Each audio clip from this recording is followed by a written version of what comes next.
Ngayon sa kalawapung sunod na pagkakataon ay nakapasok sa FIFA Women's World Cup ang Philippine Women's Football Team. Nakuha po ng Pilipinas ang makasaysayang World Cup ticket matapos nga pong talunin ang Uzbekistan sa AFC Women's Asian Cup Play-In. Final score 2-0. Iniscore po ni Angie Bird ang unang goal ng laban sa ika-47 minuto bago po dinoble ni Jacqueline Savitsky ang lamang ng Pilipinas sa 52nd minute.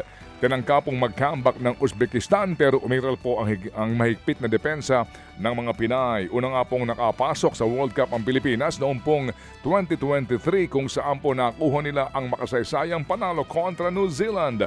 Magsisimula po ang World Cup sa June 2027 sa Brazil. Samantala, pasok na po sa ikatlong round ng Miami Open ang Pinay Tennis sensation na si Alex Ayala. Nakuha po niya ang comeback win laban kay Laura Sigmund ng Germany. Final score 6-7, 6-3 at 6-3. Matapos pong matalo sa mainit na first set, tila nagising ang pambato ng Pilipinas at bumawi naman sa mga sumunod na sets para maagaw ang panalo. Sunod pong makakalaban ni Alex Ayala ang mananalo sa pagitan ni Magda Lineta at world number 3, Igash Viantek. Dapat talaga maganda gising ng ating pambato kasi pag masama gising, masama din laro, ano ha? Buhay pa ang tsansa po ng Next-Led Chameleons na makapasok nga po sa top 4 ng PVL All-Filipino Conference. Kanila pong pinutol ang 4-game winning streak ng top team na PLDT High-Speed Hitters. Ang final score ay 21-25, 25-23, 25-13 and 25-14. Tinapos nga po ng Next-Led ang elimination round na meron pong 5 and 4 win-loss record. Pero kailangan pong matalo rin ng ang Akari Chargers o Creamline Cold Smashers sa huli nilang mga laro para makapasok sila sa qualifying round. Ito ho naman ang kalawang pagkatalo po ng PLDT sa 9 na laro pero pasok sila sa next round. Samantala, nasiguro naman po ng Choco Mucho Flying Titans ang 7th seed sa PVL All-Filipino Conference. Tinalo po ng Zeus Coffee Thunderbells matapos ang 4-set win.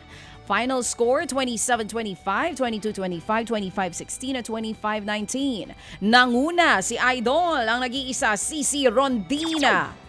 Ang score 18 puntos. Grabe.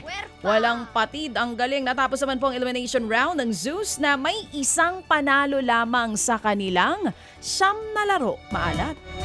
Hindi daw po naman dapat na pinapipili ang players kung maglalaro ba sa national club o club team.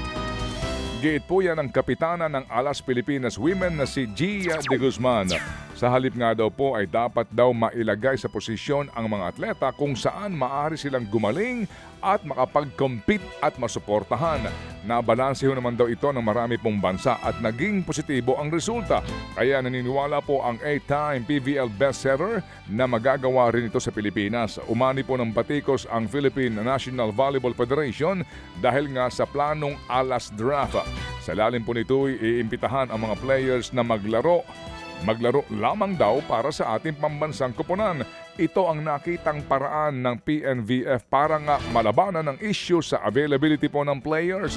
Nauna po sinabi ng PNVF na bukas silang makipagdialogo sa iba't ibang mga stakeholders tungkol sa issue. Mga kapatid, para sa iba pang mga balita at impormasyon, sundan niyo po kami sa X, Instagram, Facebook at syempre sa TikTok, True Network PH. Mag-subscribe din po kayo sa aming YouTube channel, True Network. May website din po tayo, truenetwork.ph at pwede nyo rin po kaming mapanood sa Channel 19 ng aming True FM TV. Lagi pa rin makinig sa radyo dito po sa 105.9 True FM dahil dito, laging true sa'yo, kapatid. Ito tayo sa